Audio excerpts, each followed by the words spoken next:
करूं छू संजय सिंह जी।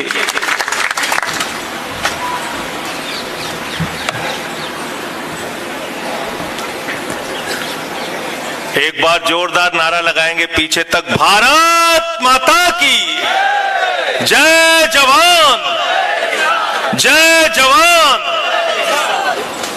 मंच पे आसीन गुजरात के प्रदेश अध्यक्ष, पोरबंदर के लोग, आदरणीय भाई सुदान जी, हमारे तेज तर्रार संघर्षशील विधायक और जिनको विसावदर की जनता ने भारी मतों से जिता के गुजरात को और भारतीय जनता पार्टी को संदेश दिया है कि हम लड़ने वालों के साथ हैं, झुकने वालों के साथ नहीं है। ऐसे भाई गोपाल इटालिया जी और आज के कार्यक्रम के हीरो, जिन्होंने 14 दिन तक अपने शरीर को कष्ट देके अपने पैरों में छाले हो गए उसकी परवाह नहीं की, साथियों के साथ एक गांव से दूसरे गांव, दूसरे गांव से तीसरे गांव, एक सभा से दूसरी सभा, दूसरी सभा से तीसरी सभा, करीब करीब 50 गांव की पदयात्रा करते हुए, 250 किलोमीटर की पदयात्रा करते हुए ये बहादुर नौजवान प्रवीण राम आज आपके बीच में है। मैं चाहता हूं जोरदार तालियों से इसका अभिनंदन कीजिए, स्वागत कीजिए। मैं नमन करता हूं उनके संघर्ष को। हमारे बीच में पार्टी के हमारे साथी सागर भाई, राजू भाई, सामत भाई, राजू भाई, रेशमा बहन, डॉक्टर करम भाई, पीयूष भाई, हर्ष भाई और जितने भी हमारे पार्टी के पदाधिकारी हैं, मैं उन सबका अभिनंदन करता हूं और सबसे ज्यादा अभिनंदन आप सबका करता हूं कि इतनी बड़ी तादाद में आप लोग यहां पे इकट्ठा हुए। और मैं अपने आप को धन्य मानता हूं कि मैं सौराष्ट्र की धरती पर खड़ा हूं। सौराष्ट्र की वो धरती जहां पे पोरबंदर भी आता है, सौराष्ट्र की वो धरती जिसने राष्ट्रपिता दिया, सौराष्ट्र की वो धरती जिसने राष्ट्र को आजाद कराने में अपनी भूमिका निभाई, इस स्वराष्ट्र की धरती को नमन करता हूं, इनको सर झुका के प्रणाम करता हूं। आप इस देश के अन्नदाता हैं, किसान हैं। आजादी के 78 साल हो गए और मोदी जी के 75 साल हो गए। आजादी के 78 साल, मोदी जी के 75 साल और आजादी के 78 साल, मोदी जी के 75 साल के बाद गुजरात के एक बड़े इलाके के लोगों को इसलिए बैठना पड़ रहा है कि हमारे गांव में पानी आ जाता है, फसल बर्बाद आ जाता है, केमिकल का पानी आ जाता है। बंद करो इसको, हटाओ इसको, हमको हमारा खेत दो, हमको हमारे खेत की बर्बादी नहीं चाहिए, हमको हमारे खेत में फसल चाहिए। आजादी के 78 साल के बाद आपको इस बात के लिए लड़ना पड़ रहा है। तो आज भाई प्रवीण राम जी के साथ, गोपाल इटालिया जी के साथ, सुदान जी के साथ, आप सबके साथ एक संदेश गुजरात की सरकार को हम लोग देना चाहते हैं। हमारे नेता आदरणीय अरविंद केजरीवाल जी की अगुवाई में, नेतृत्व में यह संदेश देना चाहते हैं कि इसकी समस्या का समाधान कर देना, वरना लड़ाई सौराष्ट्र से लेके सदन तक होगी, सदन से लेके सड़क तक होगी, सड़क से लेके सुप्रीम कोर्ट तक होगी। मुझे सुदान भाई कह रहे थे कि सदन में इस क्षेत्र का मुद्दा जरूर उठाइएगा। मैं आपसे सिर्फ एक बात कह के यहां से जाऊंगा कि जब देश की संसद का अगला सत्र होगा तो आप मेरी आवाज को सुन लेना। अभी से कुछ नहीं बोलूंगा, जो बोलूंगा आपको सुनाई पड़ेगा। हम लोग खामोश रहने वाले लोग नहीं हैं, समस्याओं पे चुप रहने वाले लोग नहीं हैं। मुझे याद है जब इस देश के अंदर 3 काला कानून लेके आया गया था किसानों के खिलाफ, मैं अनुरोध कर रहा था प्रधानमंत्री जी से, भारत की सरकार से कह रहा था यह किसानों को बर्बाद करने वाला कानून है, मोदी जी मत लाइए यह कानून।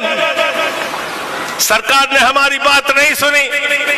हम सदन में मौजूद थे जब वो बिल सरकार पास करने के लिए आमादा हो गई, बिल पास करने जा रही थी, मैंने माइक तोड़ दिया। मेरी पूरे देश में आलोचना हुई, मुझे सस्पेंड कर दिया गया। कहने लगे संजय सिंह जी आपने माइक तोड़ दिया, यह तरीका आपका ठीक नहीं है। मैंने कहा तुम सड़कों पर किसानों की हड्डियां तोड़ रहे हो, यह तरीका तुम्हारा ठीक नहीं है।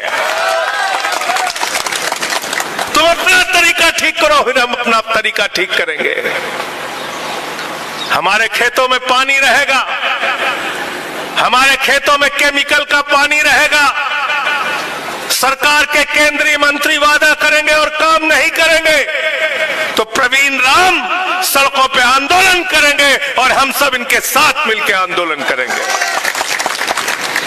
गोपाल भाई विधानसभा में सवाल उठाएंगे और हम देश की संसद के अंदर सवाल उठाएंगे। ईशुदान भाई रैलियों के जरिए, सभाओं के जरिए लोगों को जगाने का काम करेंगे। गुजरात साथ में खड़ा होगा। 30 साल हो गए आपको, भारतीय जनता पार्टी के लोगों 30 साल हो गए इस देश के अंदर, इस प्रदेश के अंदर राज करते हुए। आपकी सरकार आती है चली जाती है, समस्याएं वहीं की वहीं। एक गांव का जिक्र भी कर रहे थे प्रवीण भाई,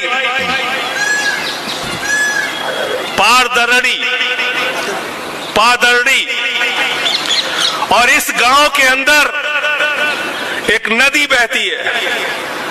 उस नदी को पार करने के लिए वहां का बुजुर्ग टायर में बैठ के तार के ऊपर से नदी को पार करता है। नौजवान टायर में बैठ के नदी को पार करता है। छोटे छोटे बच्चे टायर में बैठ के नदी को पार करते हैं और यहां तक कि हमारी माताएं बहनें भी टायर में बैठ के नदी को पार करने का काम करती हैं। शर्म आनी चाहिए भारतीय जनता पार्टी के लोगों, शर्म आनी चाहिए गुजरात की सरकार को।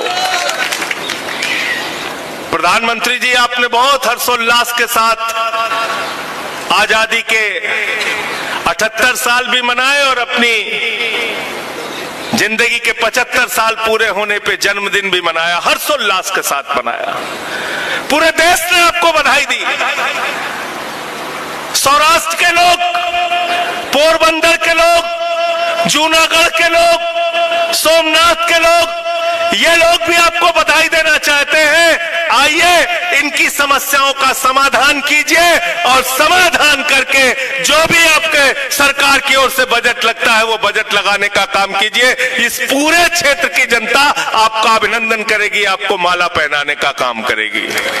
आप आइए, आप समाधान कीजिए, लेकिन आपको किसानों के समाधान से मतलब नहीं है। आज इस देश का किसान कर्ज में डूबा हुआ है, आत्महत्या कर रहा है, उससे सरकार को मतलब नहीं है, भाजपा को मतलब नहीं है। आम आदमी पार्टी के नेता अरविंद केजरीवाल जी ने बताया पिछले दिनों, प्रेस कॉन्फ्रेंस करके बताया कि देश के कपास के खेती करने वाले करोड़ों किसान कैसे उनको बर्बाद किया जा रहा है। अमेरिका से जो कपास आता था उस पे 11% का आयात शुल्क लगता था पहले, मोदी जी ने वो शुल्क 0 कर दिया। हिंदुस्तान के किसान को बर्बाद करने का काम किया, जिसकी लड़ाई लड़ने का काम आम आदमी पार्टी के हमारे गुजरात के साथी कर रहे हैं और उनकी आवाज उठाने का काम पिछले दिनों अरविंद केजरीवाल जी यहाँ पे आए थे। सभा नहीं हो पाई बारिश की वजह से, लेकिन मुद्दा अभी जिंदा है, उसके लिए भी लड़ाई लड़ने का काम हम सबको मिलकर एक साथ करना है। आपके ऊपर कर्ज होता है, गन्ने का दाम मांगने जाइए नहीं मिलता, कपास का दाम मांगने जाइए नहीं मिलता, गेहूं का दाम मांगने जाइए नहीं मिलता, धान का दाम मांगने जाइए नहीं मिलता, मूंगफली का दाम मांगने जाइए नहीं मिलता। अरे मूंगफली के बारे में अभी ईसुदान भाई बता रहे थे, गोपाल भाई बता रहे थे, सैटेलाइट से मूंगफली चेक कर रहे हैं। अरे ये मोदी जी हैं, ये भारतीय जनता पार्टी वाले हैं, इनके ज्ञान की कोई कमी नहीं है। मोदी जी ने तो कहा था मौसम खराब है, अटैक कर दो, रडार में नहीं आएगा। मौसम खराब है, अटैक कर दो, रडार में नहीं आएगा। तो मोदी जी की सैटेलाइट में आपकी मूंगफली कैसे आ जाएगी? कैसे आ जाएगी बताओ हमको? आ जाएगी क्या? नहीं आएगी। तो किसान इस देश के अंदर कर्ज में डूब के मरने के लिए बना है। नौजवान पेपर लीक से परेशान होकर आत्महत्या करने के लिए बना है। नौजवान सिपाही की भर्ती, चपरासी की भर्ती, क्लर्क की भर्ती, लेखपाल की भर्ती के लिए अहमदाबाद में लाठियां खाने के लिए बना है, मुकदमे लिखवाने के लिए बना है। ये हमारे गोपाल भाई, ये भी सिपाही थे, उस सिपाही की नौकरी को लात मार के समाज के लिए लड़ने के लिए आए। ऐसे नौजवानों की जरूरत है गुजरात को, ऐसे नौजवान परिवर्तन लाने का काम करेंगे। साथियों और दोस्तों, आज पूरे गुजरात में और देश में भारतीय जनता पार्टी का एक ही काम है, अपने चंद पूंजीपति दोस्तों को देश का सारा संपत्ति, सारा धन, सारा खेत, सारा कुछ उठा के दे देना। कौन है मोदी जी के दोस्त? बीजेपी के दोस्त कौन है? जोर से बोलिए। रेल किसको दिया? रेल किसको दिया? अरे जोर से बोलो, आवाज नहीं आ रही। अडानी। सेल किसको दिया? बिजली किसको दिया?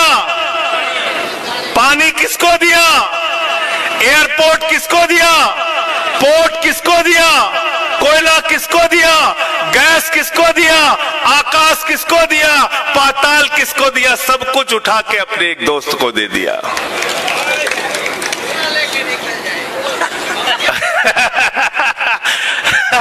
और सब कुछ देने के बाद कह रहे हैं झोला लेके निकल जाएंगे। लेकिन अभी मेरी बात हो रही थी गोपाल इटालिया से और ईसुदान जी से भी बात हो रही थी कि गुजरात की जनता, गोपाल भाई, गुजरात की जनता ने अगर आप लोगों को मौका दिया और आप लोग सरकार में आए तो आप लोगों को झोला चेक करना पड़ेगा। झोला लेके भाग नहीं सकता कोई। ऐसे कैसे झोला लेके भाग जाओगे? झोले में क्या है वो देखना पड़ेगा। कितनी जमीन झोले में लेके भाग रहे हो? कितना एयरपोर्ट लेके भाग रहे हो झोले में? कितना स्कूल लेके भाग रहे हो झोले में? कितना अस्पताल लेके भाग रहे हो झोले में? कितना सड़क लेके भाग रहे हो झोले में? ये तो चेक करना पड़ेगा। आप लोगों की जिम्मेदारी है, झोला लेके ऐसे भागने मत देना। आज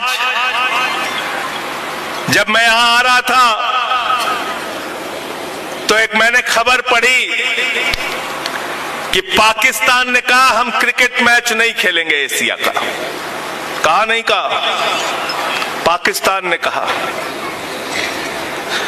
और हम हिंदुस्तान, 144 करोड़ लोगों का हिंदुस्तान, दुनिया की चौथी बड़ी अर्थव्यवस्था, जिसके प्रधानमंत्री महामानव और विश्व गुरु कहते हैं अपने आप को। भारतीय जनता पार्टी दुनिया की सबसे बड़ी पार्टी कहती है अपने आप को। पहलगाम में 26 लोग हमारे मारे गए, निर्दोष नागरिक मारे गए। पहलगाम की घटना के बाद ऑपरेशन सिंदूर में हमारे सेना के जवान मारे गए। हमारे गुजरात के भी 3 लोग मारे गए। हमारी बहनों के माथे के सिंदूर उजड़ गए। कैसा राष्ट्रवाद है बीजेपी वालों तुम्हारा कि तुम उस पाकिस्तान के साथ क्रिकेट खेल रहे हो जिसने हमारे बहनों के माथे के सिंदूर उजाड़े। क्रिकेट खेल रहे हैं, इसलिए कि गृह मंत्री का बेटा आईसीसी का चेयरमैन है। आपके लड़के को नौकरी नहीं मिलती, सिपाही की नौकरी मांगने जाता है, लाठी पड़ती है। चपरासी की नौकरी मांगने जाता है, लाठी पड़ती है। लेखपाल की नौकरी मांगने जाता है, लाठी पड़ती है। दरोगा की नौकरी मांगने जाता है, लाठी पड़ती है। लेकिन देश के गृह मंत्री का बेटा, जिसको बल्ला पकड़ना नहीं आता, वो आईसीसी का चेयरमैन बना है। फैसला आपको करना है, कैसा हिंदुस्तान आप चाहते हैं। हमने भी सरकारें चलाई, 10 साल तक अरविंद केजरीवाल जी दिल्ली के मुख्यमंत्री रहे, पंजाब में हमारे भगवंत मान जी मुख्यमंत्री हैं। मैं आपसे कहना चाहता हूं मित्रों, मौका लगे तो जाइए और दिल्ली के लोगों से पूछिए। हमने ऐसा सरकारी स्कूल बनाया दिल्ली के अंदर कि अमेरिका के राष्ट्रपति की पत्नी हिंदुस्तान आई तो उसने कहा हमें केजरीवाल का स्कूल देखना है, सरकारी स्कूल देखना है। हमने दिल्ली के अंदर बिजली फ्री करने का काम किया, पानी फ्री करने का काम किया, मोहल्ला क्लिनिक बनाने का काम किया। पंजाब में हमारी सरकार है, पंजाब में भी बिजली का बिल 0 आता है, 0। हमने मांग में रखा है प्रवीण राम जी के साथ कि राहत का मुआवजे के लिए राहत का पैकेज दिया जाए किसानों को इस क्षेत्र में। और जब हम ये बात कह रहे हैं तो पूरी जिम्मेदारी के साथ कह रहे हैं, क्योंकि हिंदुस्तान में सबसे ज्यादा फसल बर्बादी का मुआवजा अरविंद केजरीवाल की सरकार ने दिया। और अभी पंजाब में फसल बर्बाद हुई है, 20,000 रुपए एकड़ फसल बर्बादी का मुआवजा हम लोग पंजाब में दे रहे हैं। हम काम करते हैं तब बात कहते हैं। लेकिन हमारी सरकार की प्राथमिकता क्या है, मोदी जी की, भाजपा की? गुजरात की सरकार की प्राथमिकता क्या है? किसान का कर्ज माफ करना प्राथमिकता नहीं। जिस गंदे पानी से आपका फसल बर्बाद हो रहा है उसको हटाना इनकी प्राथमिकता नहीं। आपको मुआवजा देना इनकी प्राथमिकता नहीं। अपने पूंजीपति दोस्तों का कर्जा माफ करते हैं। आपको पता है कितना कर्जा माफ किया? 15 लाख करोड़ रुपए। कितना? 15 लाख रुपए नहीं, 15 करोड़ रुपए भी नहीं, 1500 करोड़ रुपए भी नहीं, अरे 15,000 करोड़ रुपए भी नहीं, 15 लाख करोड़ रुपए चंद पूंजीपतियों का माफ करने का काम किया है। आपका कर्जा माफ नहीं करते, पूंजीपतियों का कर्जा माफ करते हैं। हम ऐसी सरकार चाहते हैं, हम ऐसी आम आदमी पार्टी चाहते हैं गुजरात के अंदर जो किसानों का कर्जा माफ करे, नौजवानों का कर्जा माफ करे, जो सबको नौकरियां देने का काम करे, अस्पताल बनाने का काम करे, बिजली फ्री देने का काम करे, आपकी जिंदगी की दुश्वारियों को खत्म करने और दूर करने के लिए काम करे। और वो काम ये नौजवान जो मंच पर आगे बैठे हुए हैं, जो ये मंच पे हमारे साथी बैठे हुए हैं, ये आपके साथ मिलकर करेंगे। मैं सिर्फ इतनी बात कहना चाहता हूं कि आज पूरे गुजरात में उपचुनाव के परिणाम के बाद एक अलग प्रकार की ऊर्जा है। इस ऊर्जा को बेकार मत होने देना। और यह ऊर्जा क्यों है? क्योंकि हमारे एक विधायक को भारतीय जनता पार्टी ने तोड़ के अपनी पार्टी में शामिल कर लिया ना। बोले इनके 5 है, 5 भी नहीं रहने देंगे, तोड़ा, इनको शामिल करो अपने में। शामिल कर लिया। हमारा वो विधायक गया, उसको लगा बीजेपी वाले टिकट देंगे, टिकट ही नहीं दिया उसको टिकट नहीं दिया, उसको टिकट नहीं दिया। कह रहे हैं सरपंच का भी नहीं दिया, सरपंच भी नहीं, खत्म। गोपाल भाई को पार्टी ने वहां से खड़ा किया चुनाव में। पूरी पार्टी कह रही थी उपचुनाव है, सारे विधायक लग जाएंगे, कई राज्यों के मुख्यमंत्री लग जाएंगे, मोदी जी लग जाएंगे, अमित शाह जी लग जाएंगे, सारे विधायक सांसद लग जाएंगे। अरे विसावदर का चुनाव तो जीतना मुश्किल है, नामुमकिन है। गुजरात की जनता ने कहा हम गद्दारों का साथ नहीं देंगे। अगर आम आदमी पार्टी छोड़कर कोई बीजेपी में शामिल हुआ है, तो हम आम आदमी पार्टी के संघर्षशील नौजवान को, युवा को जिताकर विधानसभा में भेजने का काम करेंगे। गुजरात ने संदेश दिया, गद्दारों का साथ नहीं देंगे। तो इसलिए जिन लोगों ने आम आदमी पार्टी के साथ छोड़ने का काम किया, अब शायद उनको सरपंच बनने का भी मौका नहीं मिलेगा। लेकिन आपके लिए ये लोग जो लड़ाई लड़ रहे हैं, संघर्ष कर रहे हैं, आज इस विसावदर के चुनाव ने पूरे देश में संदेश देने का काम किया है कि सत्ता हो, ताकत हो, पैसा हो, पुलिस हो, गुंडागर्दी हो, माफियागिरी हो, अगर ईमानदारी है, सच्चाई है, संघर्ष है, तो कोई आपको हरा नहीं सकता। मैं फिर से एक बार आपकी मांगों का पूरी तरीके से समर्थन करता हूं। मुझे आज लखनऊ के कार्यक्रम में रहना था। पार्टी के राष्ट्रीय अध्यक्ष, दिल्ली के पूर्व मुख्यमंत्री आदरणीय अरविंद केजरीवाल जी ने कहा आपको जाना है। जूनागढ़ के गांव में कार्यक्रम है, प्रवीण राम जी की पदयात्रा समाप्त हो रही है, उसमें सम्मिलित होना है और हमारा संदेश पहुंचाना है। अरविंद केजरीवाल जी का संदेश है आपके लिए, पार्टी के लिए, किसानों के हर संघर्ष में, हर लड़ाई में, नौजवानों के हर संघर्ष और लड़ाई में, गुजरात के हर मुद्दे के साथ अरविंद केजरीवाल और आम आदमी पार्टी खड़ी है। चिंता मत करना, आपको अपने हाथ से अपना भविष्य लिखना है। बहुत बहुत शुक्रिया, बहुत बहुत धन्यवाद। इंकलाब, इंकलाब, आम आदमी पार्टी, आम आदमी पार्टी, अरविंद केजरीवाल, अरविंद केजरीवाल। हमारे बीच में हमारे सह प्रभारी गुलाब भाई भी यहीं कहीं होंगे, चले गए क्या? अच्छा, धन्यवाद आपको, बहुत बहुत धन्यवाद। आप सबका अभिनंदन, आप सबको प्रणाम, आप सबको राम राम, और प्रवीण राम के साथ आगे बढ़िए। बहुत बहुत धन्यवाद।